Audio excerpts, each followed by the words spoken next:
Ladies and gentlemen, good morning, good afternoon, and good evening. We are not here today to speculate on what may happen shortly in Uganda, but to confirm that we are the victory we seek and the prayer that has eluded us for so long.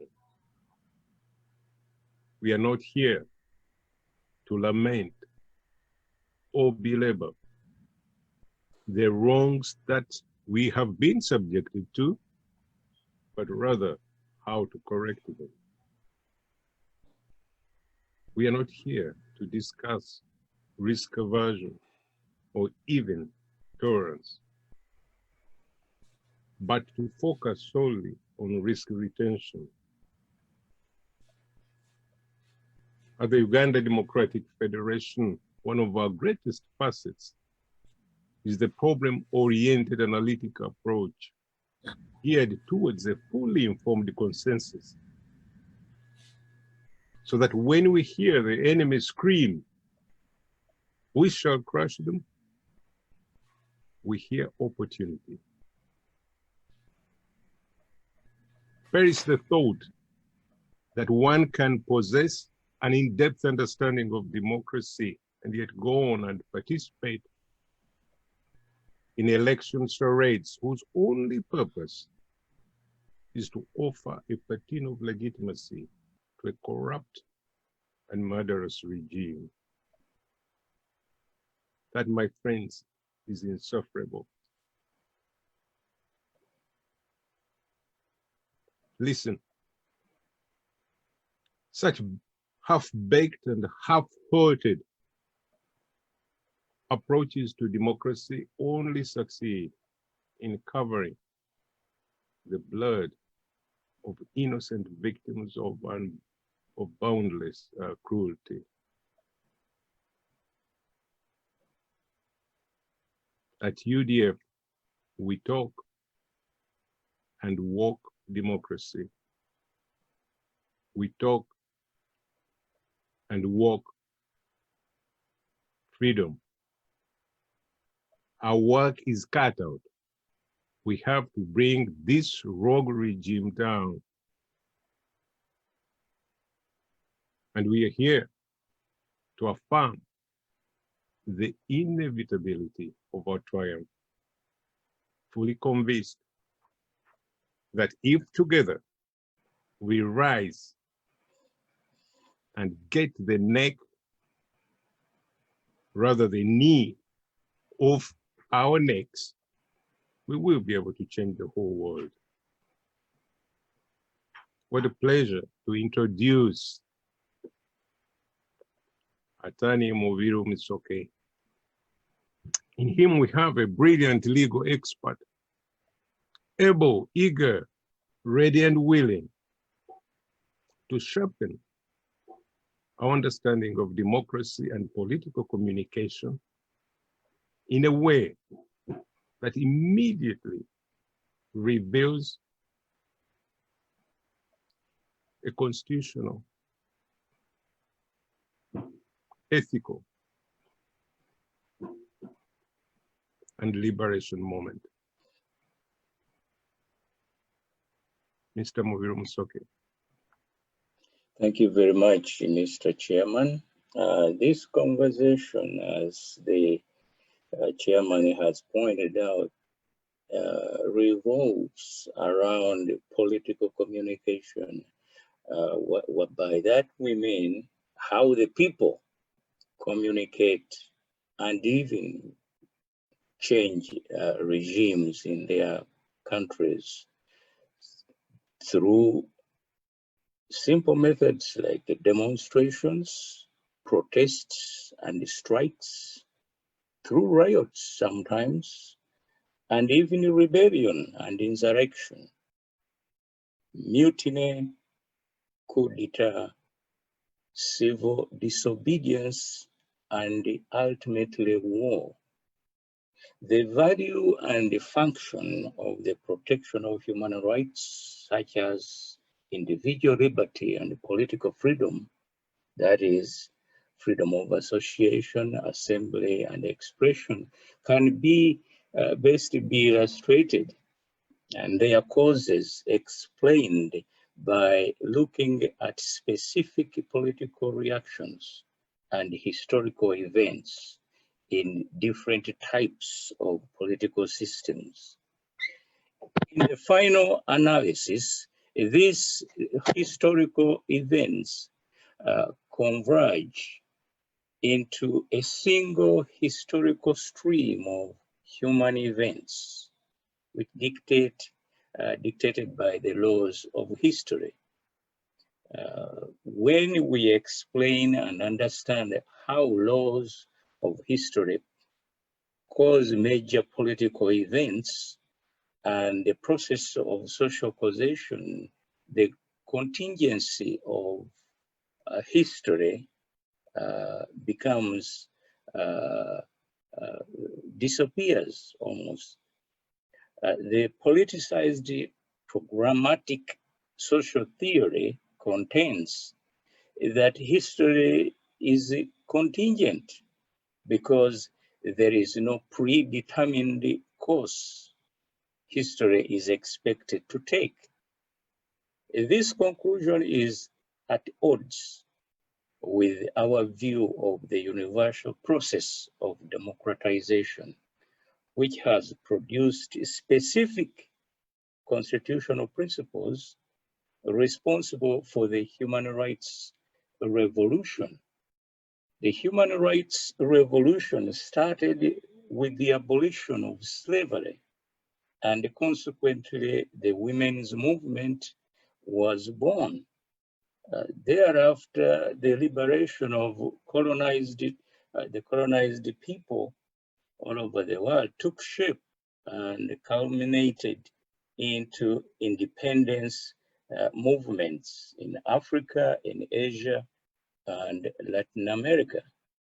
We learn from this process that types of reactions of individuals and groups where human rights are violated have a logic that determines how or when they are employed by the members of society anywhere. It does not matter whether we are talking about the American continent in the 18th century or the Asian and African continents in the 20th century.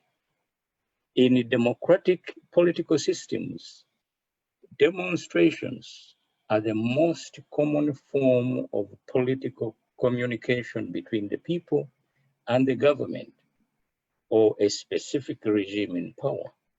This is because democratic political systems guarantee the rights of the people as a sovereign to participate in their governance by expressing themselves in an orderly way through communicating and expressing their views against specific policies or conditions existing in society, which the people find undesirable and would like to find a remedy or change. The right to participate is usually expressed through demonstrations guaranteed by democratic political systems. Demonstrations may be traced as far as the enactment of the Magna Carta in England in 1215, when the people forced King John to sign the charter, or the Magna Carta for that matter, that is a Latin word for charter, which guaranteed the rights of the citizens of England.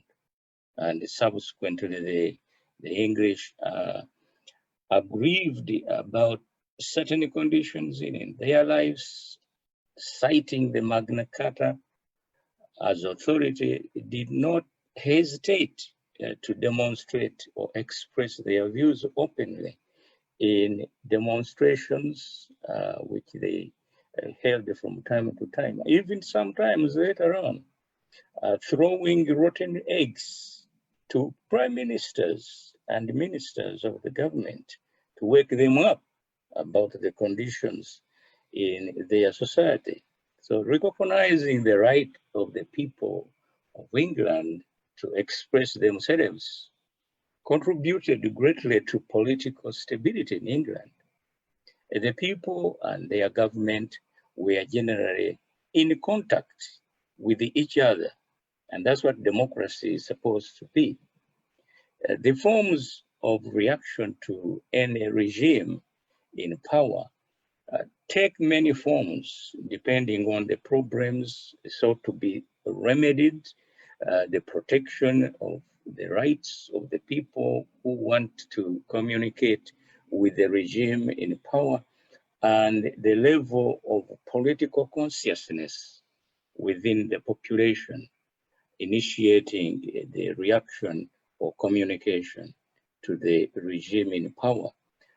At the lowest level, political communication between the people and the state are demonstrations followed by protests and strikes, civil disobedience, rebellion, mutiny, coup d'etat, and ultimately war. All these different levels of communication between the people and the regime mean something. They bring about change in society and in politics. Let us look at demonstrations first. The right to demonstrate is protected and international law and the constitutions of democratic political systems. Therefore, they are regarded as the basic form of expression or political communication by the people with the government about its policies or the conditions existing in society at any particular time. And examples will illustrate what I mean by all this. Oppressive regimes such as apartheid in South Africa, communist systems, or military regimes, which were many in Africa during the 1960s, and the dictatorships, were not conducive to this form of political communication between the people and the government. The reason is simple. The people and the political regimes which were being subjected by the people, the oppressive regimes were very repressive.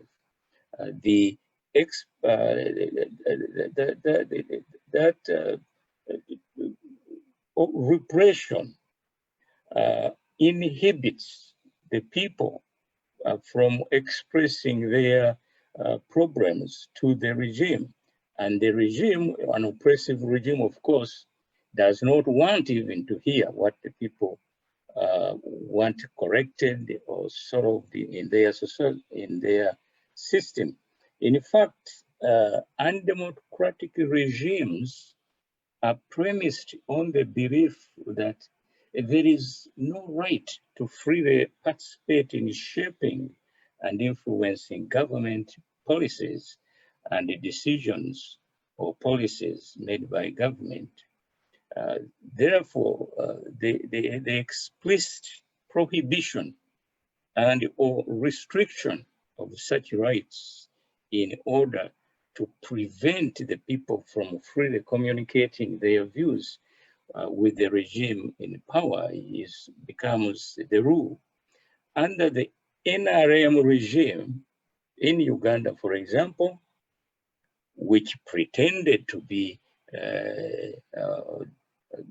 to give the impression that it was democratic, even though by all standards it was not. The NRM regime was hostile towards demonstrations and other forms of peaceful expression of opinion. These NRM policies abundantly documented by human rights organizations such as Amnesty International, Human Rights Watch, and the International Crisis. So if you want to learn more about the repressive nature of the NRM regime, you read those documents. They're explicit.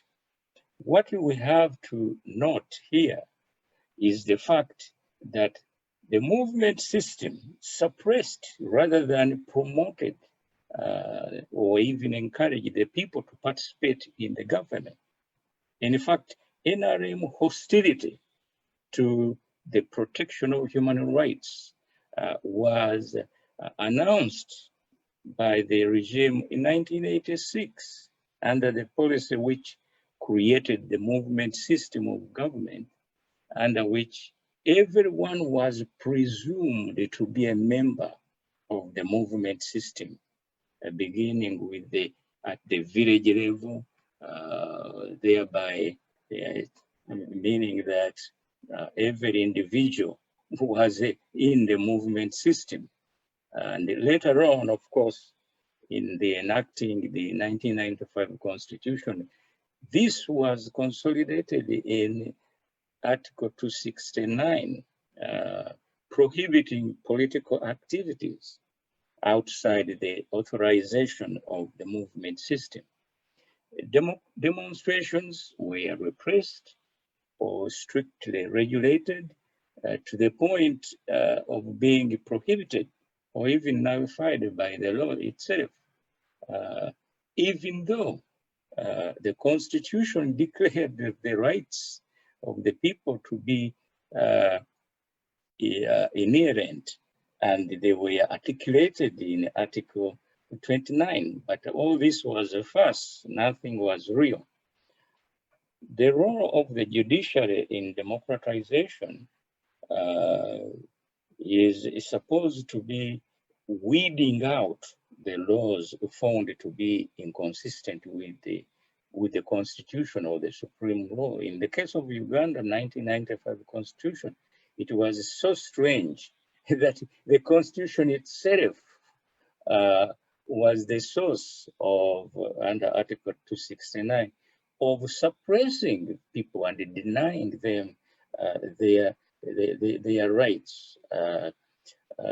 Even more recently, the enactment of the Public Order Management Act practically, illegally, and unconstitutionally overruled a decision of the Constitutional Court in Kivumbi's case, which nullified Section 32 of the Police Act that gave sweeping powers to the police to suppress or quote unquote manage demonstrations or public assemblies by the superintendent of police, who was always also, just acting on behalf of the NRM regime rather than the people.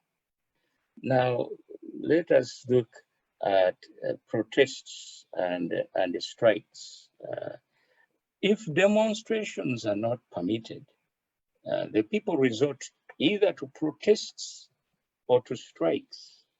A protest should be clearly distinguished from a demonstration. A protest is an expression aimed at a specific policy of the regime or the condition which the people believe unacceptable within the society.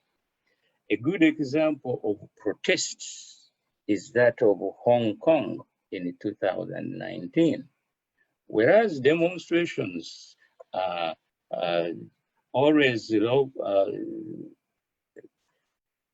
the demonstrations are always lawful, protests are not always lawful. As we'll see what happened in Sudan. But in any case, Hong Kong is a very good example of what took place when people demonstrated against the law which was enacted by the Beijing regime. You remember when Hong Kong became independent in 1996, it was agreed that it will become part of China. However, it was also agreed that there will be two political systems in one country. And Hong Kong was entitled to its own political system, and mainland China to another political system. But the Hong Kong protests were sparked off by a law passed by Beijing trying to punish anybody who demonstrated against the regime policy to be deported from Hong Kong to mainland China to be punished there. And that's what the protests were designed to prevent, so that the Hong Kong people would be governed by their law, and the Beijing on mainland China governing the mainland China and a different, of course, communist regime. However, let us also distinguish between protests and strikes. Strikes are an expression of disapproval policy specific under specific conditions. A strike may be organized by employees to protest working conditions, to demand higher pay, or to improve benefits at work. Protests and strikes, although very similar, are very different forms of political communication or reactions to any regime. Protests and strikes resorted to when demonstrations are either not effective or they are prohibited.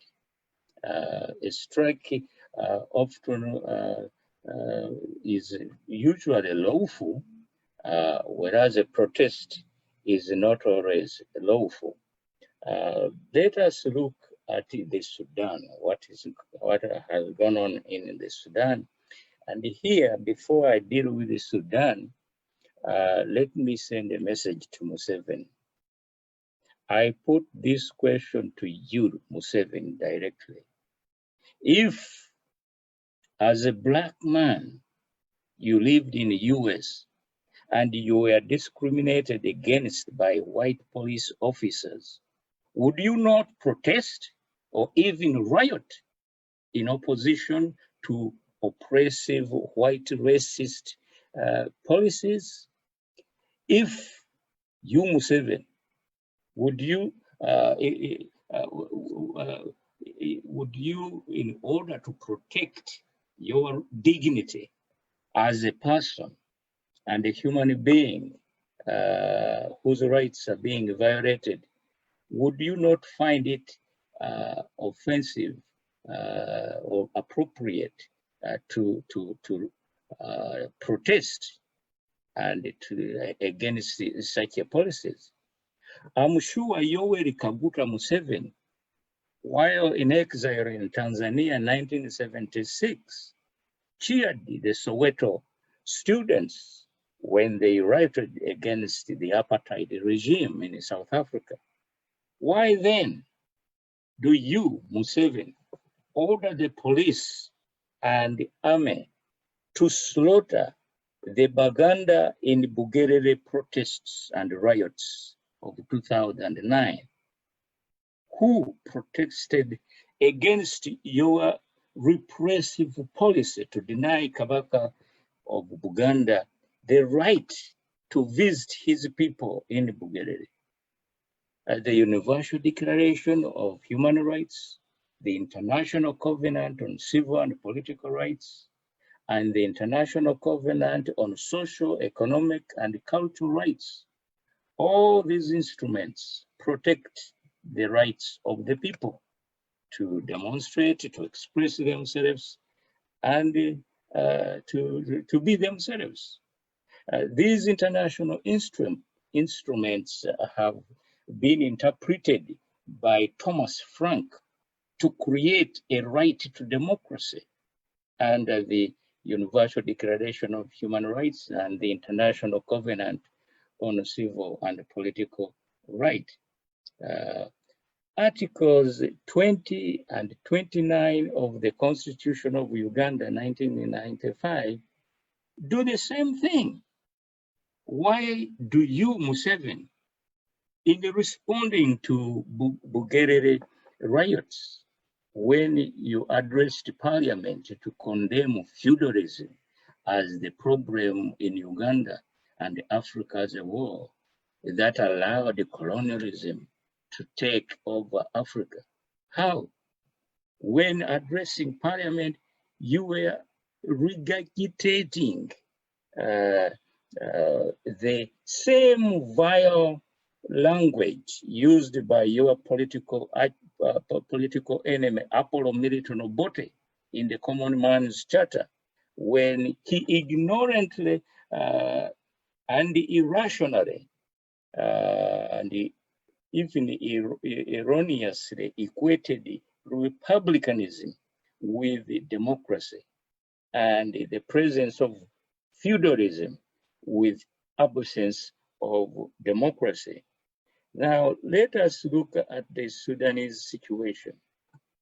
Hundreds of people took to the streets in Atbara and other cities in December of 1919, that is, to protest government's tripling of bread prices after 3 weeks shortage and the high, very steep inflation. Food prices in Sudan were going high, too high for people to afford food. New protests erupted in Sudan to oppose the Bashir's policies. Some protesters chanted "No to hunger" in Sudan, in Atbara. They set fire on headquarters of Bashir's National Congress Party. The protests spread to Khartoum and other cities in December 2019. The demonstrators were chanting freedom, peace, justice, calling for the fall of the regime, Bashir's regime. And I think Bashir was joking, he didn't know what was coming. Like Museveni, you may not know what is coming. You think these are jokes. They are not. When people want change, they are determined to have it and they will have it. Ask Bashir, he's in prison today. In January, 2020, the demonstrations in Sudan continued. In February, they continued. Human Rights Watch releases the videos documenting violence by security forces against protesters, including firing at them and beatings. Bashir declared nationwide year-long state emergency on February 22nd, dissolved the federal and provincial governments and appointed army intelligence officers as provincial governors. 2 days later, he swears in a new prime minister as riot police confront hundreds calling for him to resign. And he didn't realize these people were serious. In March, Bashir hands his powers to the as chief ruling of his political party to his deputy. He thought that would solve the problem. Of course, it did not. The protests continued. By April 6, thousands march again in Khartoum, gathering for the first time outside the military headquarters, chanting, "One army, one people." Bashir still didn't understand what these people were communicating to him because he's a dictator like Museveni. He doesn't understand. Museveni has even vowed that the rioters will be shot. We will deal with them. That's the language of a dictator, exactly like Bashir. But Bashir is now in prison. That's where he sleeps. That's where if he's lucky, he's given some food to eat. Museveni, unless you realize that people can be serious, and we are serious. On April 11, on the 6th day of the unprecedented sitting, the Khartoum residents, the army refused to take orders to shoot at the demonstrators, at the protesters, and I think that spelled the end of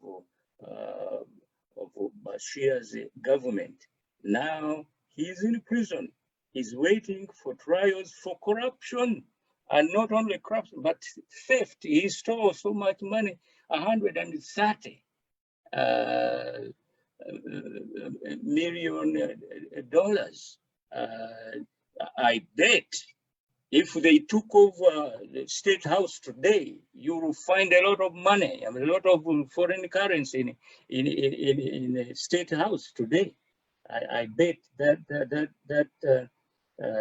is true, because Museveni is a thief. He cannot rest without taking people's rights. Now, for Ugandans, let us look at the law. Uganda enacted the Prevention and Punishment of Torture Act. This law domesticated the UN Convention Against Torture. And in Section 4, a person who performs any act of torture, as defined in Section 3 of the Act, commits an offense and is liable on conviction to imprisonment for 15 years or a fine, whatever is. What is important here is that even MPs like Kyagulanyi, like Zaki, they have been tortured by the NRM regime, under Museveni's orders. Subsection, paragraph 2 of Section 4 of the Prevention and Punishment of Torture Act, which is a domestication of a UN Convention Against Torture, says that a person shall not be punished for obeying an order to undertake actions amounting to torture, cruel, or inhuman treatment, or even to enforce illegal orders by the police. Now, we know this phrase, orders from above. The law prohibits any illegal orders under the Prevention and Punishment of Torture Act. Any person in the government of Museveni's government, and they do this every day, they order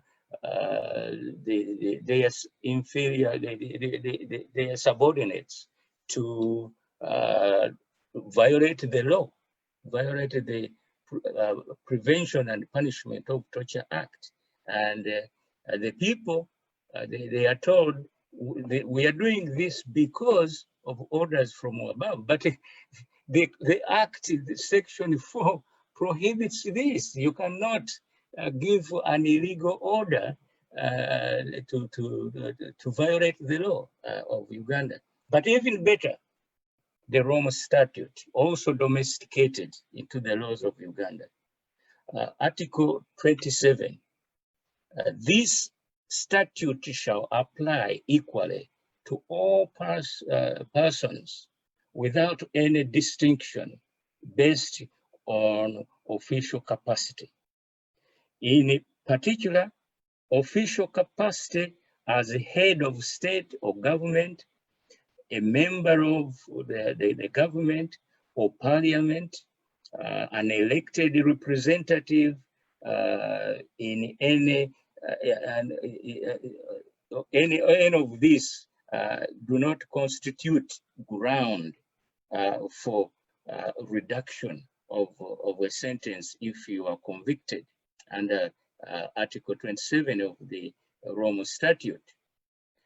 Immunities or special procedure rules which may attach to official capacity of a person, whether under national or international, shall not bar the court from exercising jurisdiction over such a person, including you, Museveni.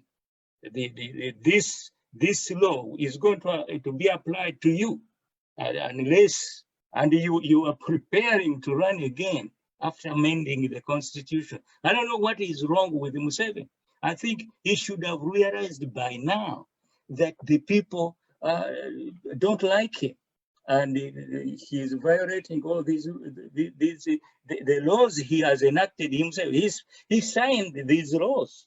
He signed the Rome Statute when it was domesticated into the laws of Uganda. He put his hand there, and yet he's violating these laws.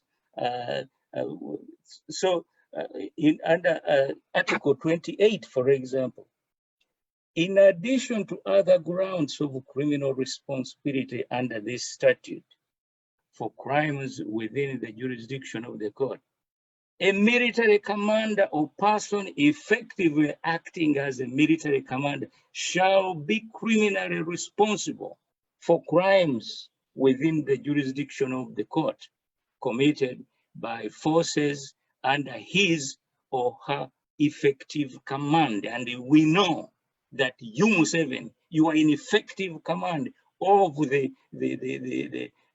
soldiers and the policemen who violate people's rights. And you are violating the law you signed, which domesticated the Rome Statute. So the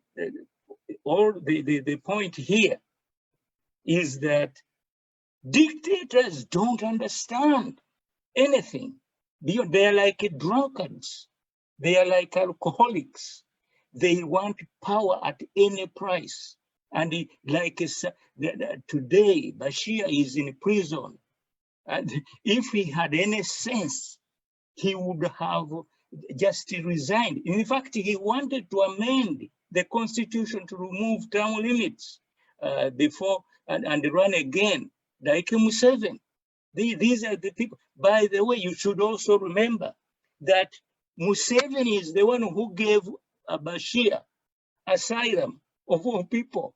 So these are the so-called birds of the same feathers flocking together. There is no difference between Bashir and Museveni. However, we will take care of you. If time does not take care of you, God will take care of you. And there is no question about that. Now let me talk about riots. A riot is always illegal because it is intended to deliberately and unintentionally violate law as a means of expressing disapproval of either of the condition existing in society, bad policies enforced by the government, or unacceptable and unjust practices in society, such as discrimination, racism, sexism, tribalism. All these can lead to riots. Riots often involve the sudden eruption of violence, which is often unpredictable. Riots are rarely planned, as nobody anticipates them most of the time. Riots may begin as lawful demonstrations or protests, as in Sudan, and or strikes, and eventually they become riots. And these good riots in the Sudan have taken care of Bashir. They should take care of Museveni in Uganda. And the Ugandans should wake up. They think that, oh, somebody will somehow, come and liberate you. I remember when I was still a young man, young boy for that matter, when Kabaka Mutesa escaped narrowly death and he went to Britain. We were told that the emperor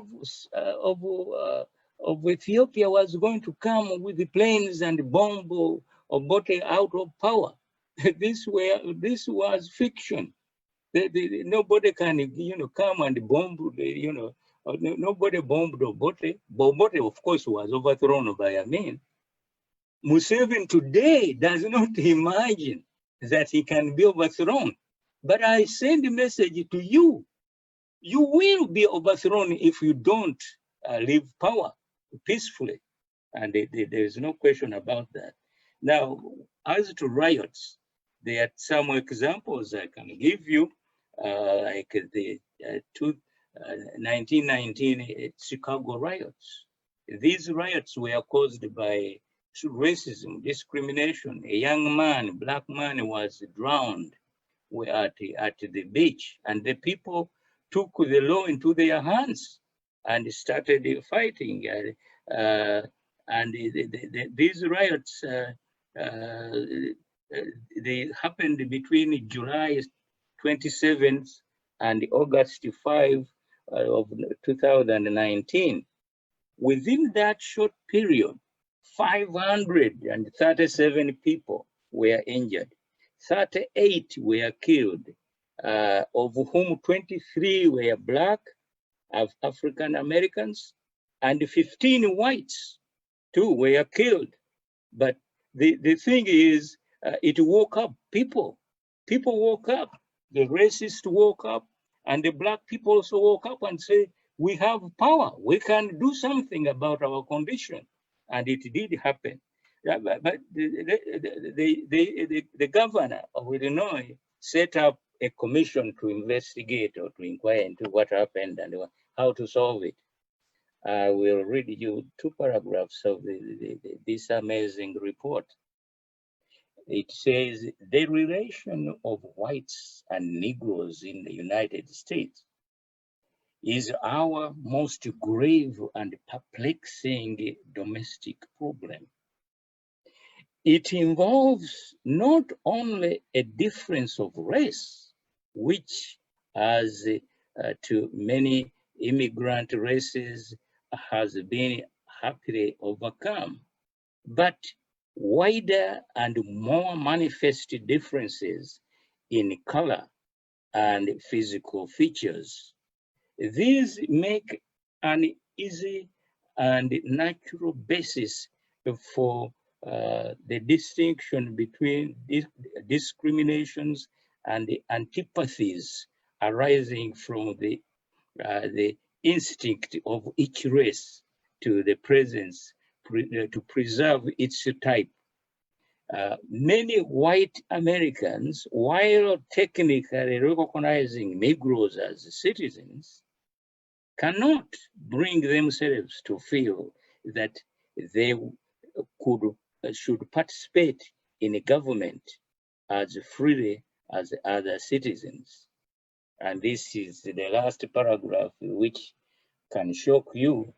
if you have any sensibilities, it says, countless schemes have been proposed for solving or dismissing this problem, most of them impracticable or impossible. Of this class are such proposals as: one, the deportation of 12 million Negroes to Africa; two, the establishment of a separate Negro state in the United States; and three, complete separation and segregation from the whites and the establishment of a caste system or peasant class; and lastly, four, hope for a solution through the dying out of the Negro race. Now, this is in the United States, supposed to be a democratic political system. But these problems, that's why I'm trying to tell you about the communication, democracy, and the political communication between the people and the regime.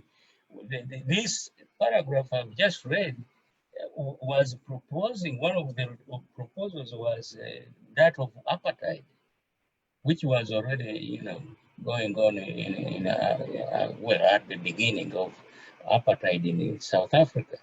And they thought that was in itself a solution. So, but these riots, the 1919 riots, they did wake up people. They woke up the white people, and they woke up the black people to fight for their rights. And the rest is history. What do we learn from the Soweto riots of 1976? The Soweto riots in 1976 in South Africa are another good example of the nature and impact of riots on society as their communication with a specific political regime.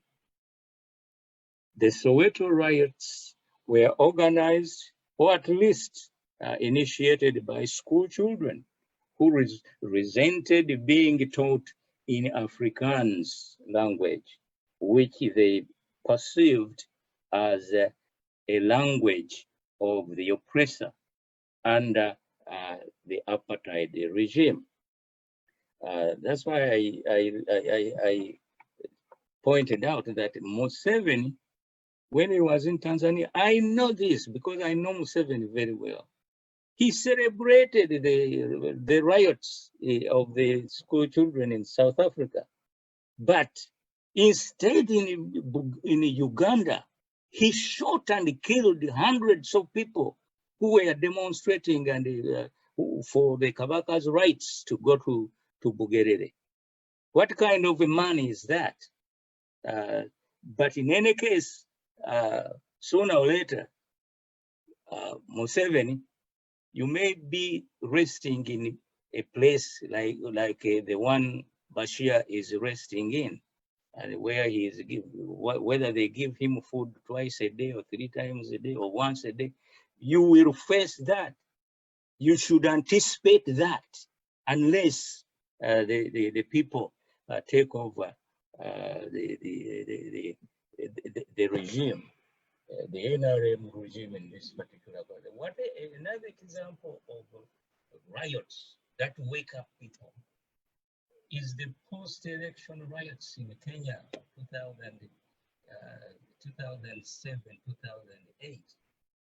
The post-election riots in Kenya, 2007, they are a very good example to explain and illustrate the nature and impact of the riots as a means of communicating between society and the political system as a whole.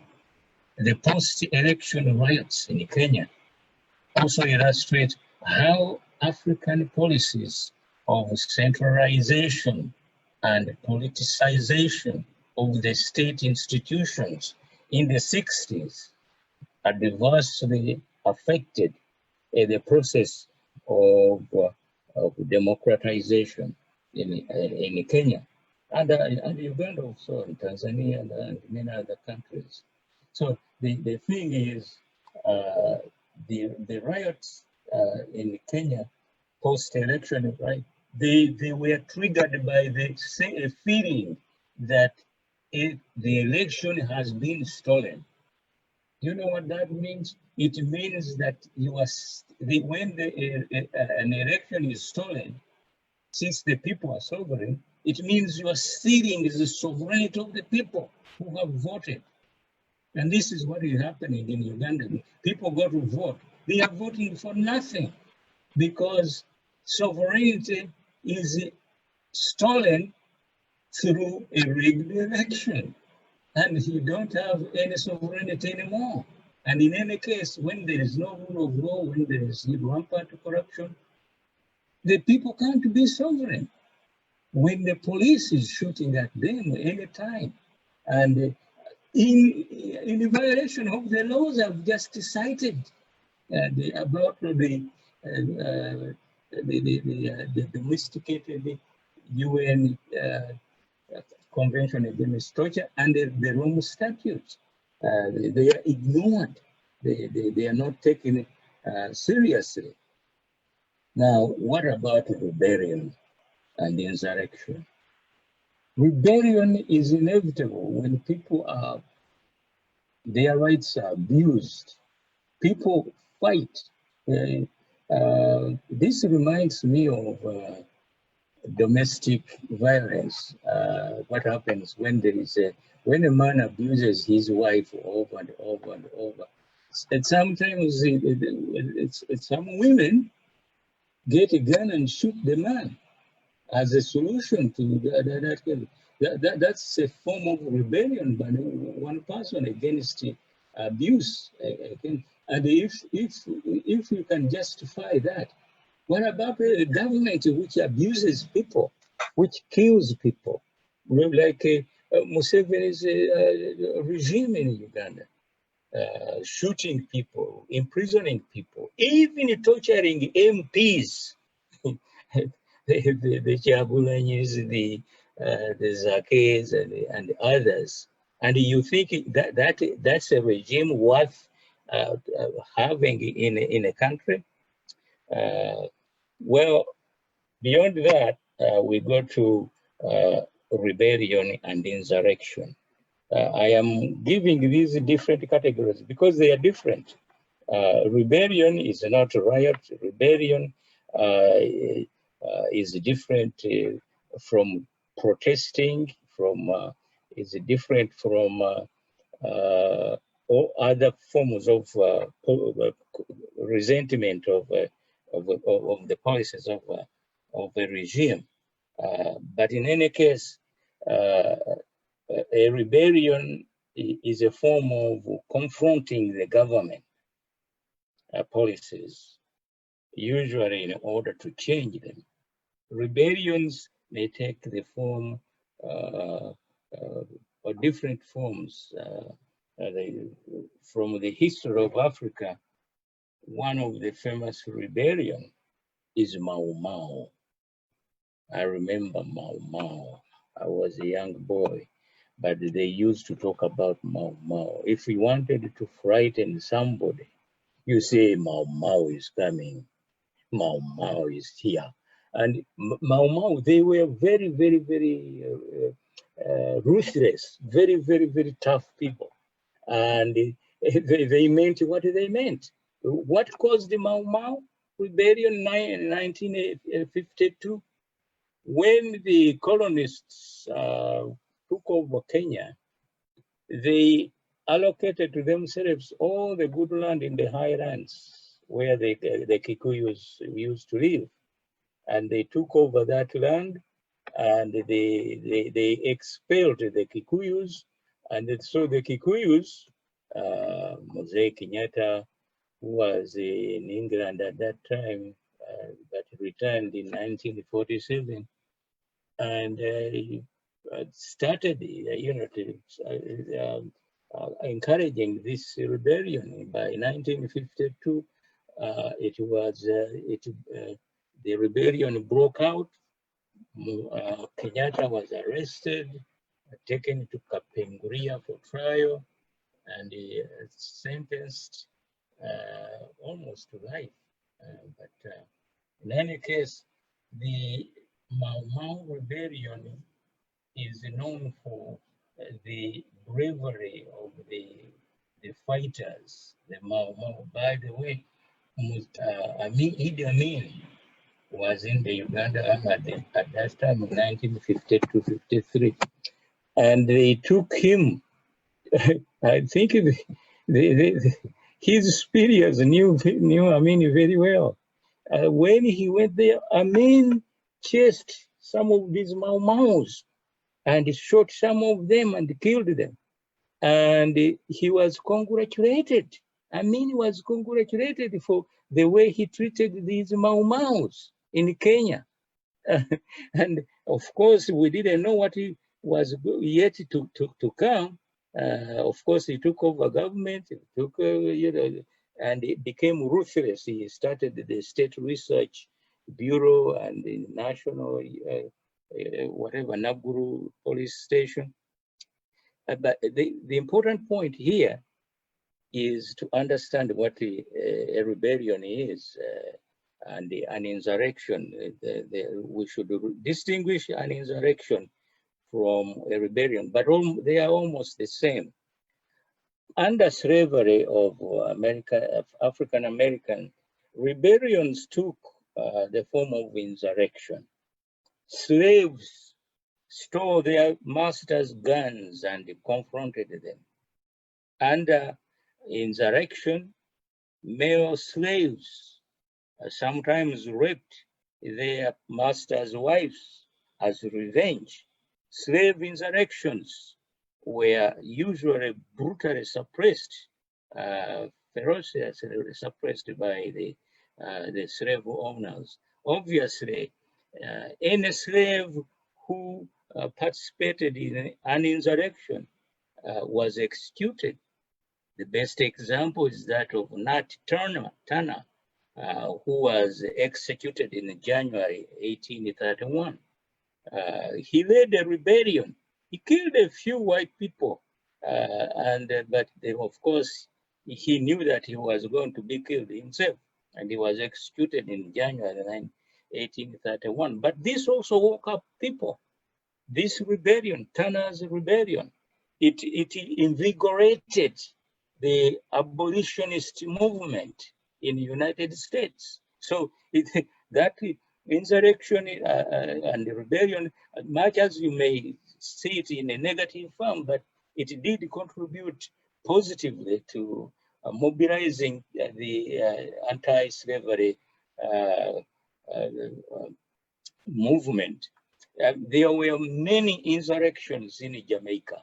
If you read the history of Jamaica, the slaves in Jamaica were very good at plotting insurrections. This was insurrection, of course, because it had to be done secretly and so on. Why am I going through? These were forms of communication, of people expressing themselves about the bad circumstances that existed, whether you were a slave, you were black, you were what, and so on. Well, beyond that, you have mutiny and coup d'etat. Another form of protest or communication between the people and the government is mutiny. A mutiny is exclusively done by the members of the armed forces, usually the army or the police, when members of the refuse, the members of the armed forces or the police, when they refuse to obey the orders given to them, that's a mutiny. And in 1964 in East Africa, there was a mutiny. Army mutiny in Uganda, Kenya, and Tanzania, and which had serious consequences. That mutiny, Nyerere treated the mutineers differently from the way Obote treated them in Uganda. Obote sent some of them on vacation they went to England to enjoy themselves. In other words, in Uganda we were corrupt. Obote was corrupt. He rewarded the mutineers, and Nyerere punished them. And you never had a coup d'etat in Tanzania. It's the same in Kenya. The mutineers were punished, and Kenya never had one almost succeeded in 1982, but it failed. But that distinguishes Kenya, Tanzania, and Uganda. In Uganda, we had 5 coup d'etats between 1966 and 1985. Why? Because we were addicted. We didn't know how to communicate our feelings and to express them and to turn them into positive energy, as they say. But anyway, I'm pointing out that that in Uganda today, Museveni may not think so. Museveni may not believe so.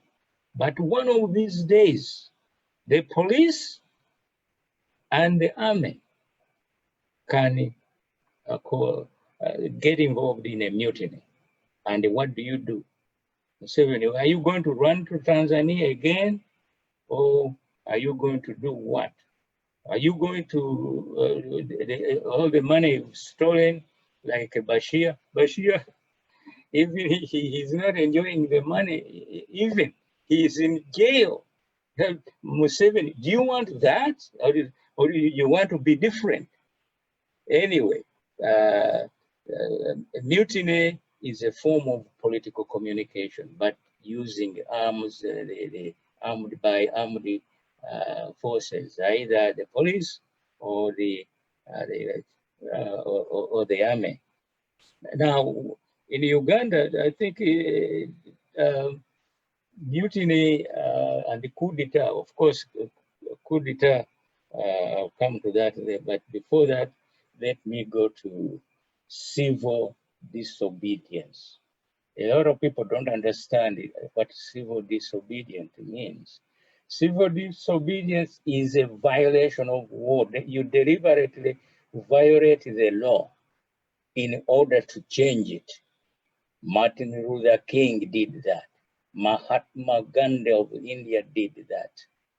Nelson Mandela did that. And they changed the system.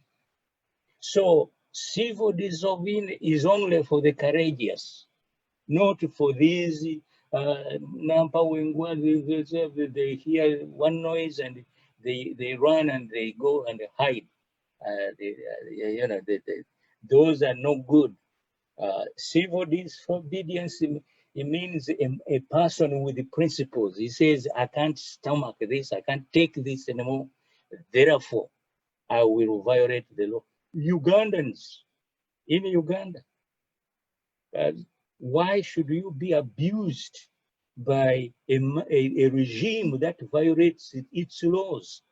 I have just cited you the Prevention and Punishment of Torture Act and the Rome Statute. What they say, Museveni doesn't care. He will be, one of these days, if we arrest him, we will try him just like Bashir, and he better be prepared for that. In any case, war, ultimately war. Wars come in 3 forms. The conventional war is a war in which the combatants confront each other in a specific territory or war zone. Conventional wars must, in fact, be conducted in accordance with the law of war developed under international law. That may sound contradictory, but that's the case. The wars must be fought and with observance of the laws of war. those who violate the law of war are subject to trial, like the Nazis in Germany. They were tried in the Nuremberg trials. Were about trying those who violated the laws of war. According to the law of war and the crimes against humanity, captured soldiers, for example, must be treated humanely and their human rights protected. So some of you may have, been wondered, how can war be conducted according to law? Yes, and it is necessary. War crimes and crimes against humanity committed during combat are punishable under the Geneva Conventions and the Rome Statute I just cited to you.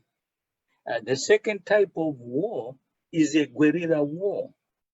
In a guerrilla war, one side fights the war undercover without employing the strategy of front line, where the two sides to the war are expected to face each other. Guerrilla fighters are expected to observe the laws governing war, but the experience shows that they rarely do for obvious reasons. Take Museveni. He executed people during the Ruwero Triangle War. The Guedecos were killed. They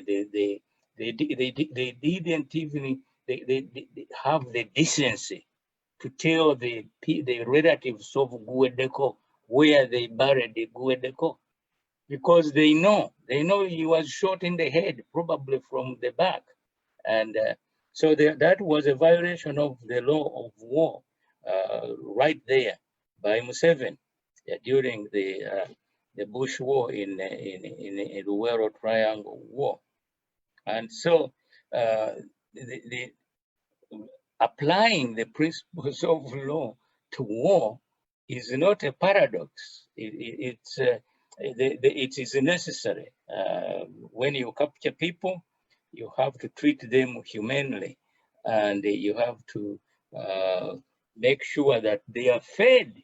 In other words, you have to protect their human rights, even if they are prisoners of war. So now you understand why even if war law applies to war. There are laws that are necessary to protect people during the military confrontation. So I will just here distinguish between the guerrilla war. For example, the war fought by Bin Laden. There was no front line to that war. They could ambush anybody. They came, they bombed the planes, they ran through these tall buildings in New York, and the rest is history. But in any case, law actually does affect, is a part of the war. In any case, every war that is fought and ended usually ends either in the amendment of the Constitution, as it happened for the Civil War in the United States, the abolition of slavery led to the amendment to abolish slavery, and that was part of concluding the war. Sometimes treaties are enacted as an end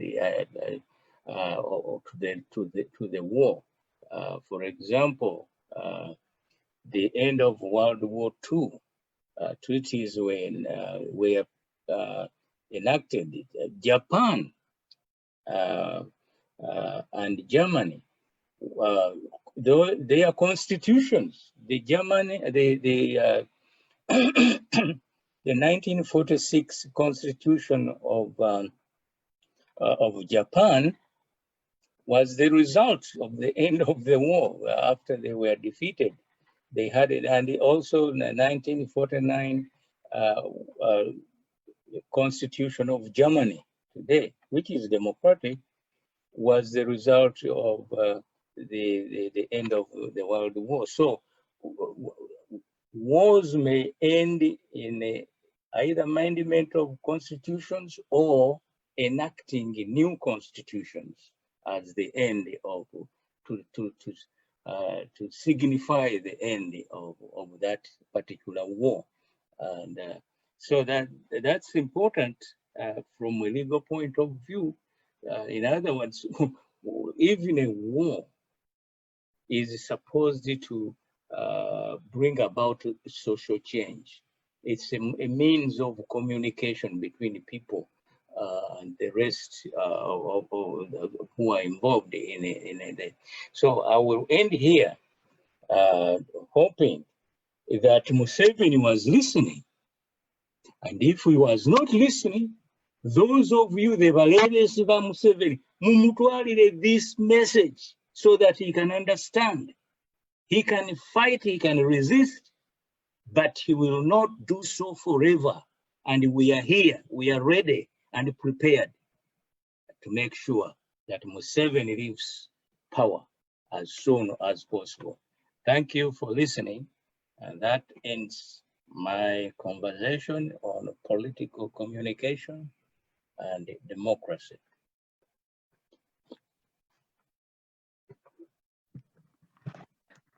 Thank you so much, Mr. Mbiru Musoke, for yet another powerful presentation.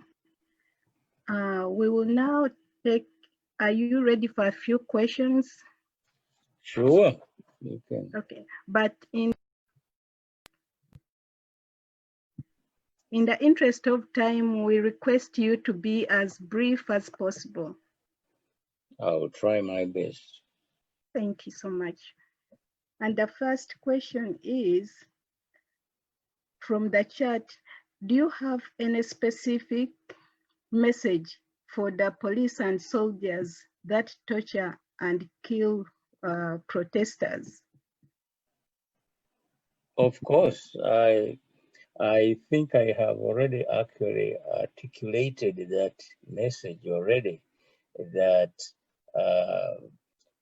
the domestication of one of the UN Convention Against Torture clearly says you cannot, subordinate officers cannot say, we are doing this, we know it is illegal, but we are conforming to orders from above. The law is clear. That's not an excuse. You cannot plead superior orders to commit an illegal act, for example, torture or shooting people when you are not supposed to, definitely.